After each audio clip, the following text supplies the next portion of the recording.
Hi friends, இன்னைக்கு நம்ம கைப்பக்கம் சேனல்ல பச்சை மிளகா தொக்கு எப்படி செய்யறதுன்னு பார்க்கலாம்.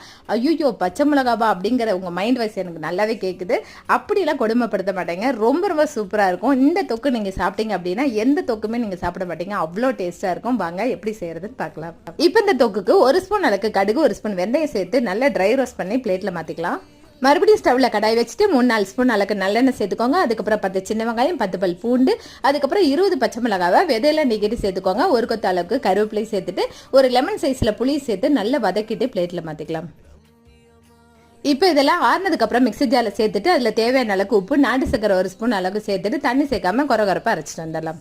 இப்போ இதை அரைச்சோன்னே இதை தாளிக்கிறதுக்கு ஒரு குளிக்கரண்டி அளவுக்கு நல்லெண்ணெய், கடுகு, உளுந்தம்பருப்பு, கருவேப்பிலை, அதுக்கப்புறம் 1/2 ஸ்பூன் அளவுக்கு பெருங்காயத்தூள் இதெல்லாம் சேர்த்து பொரிஞ்சதுக்கு அப்புறம் அரைச்ச அந்த கலவையை சேர்த்து நல்லா மிக்ஸ் பண்ணுங்க.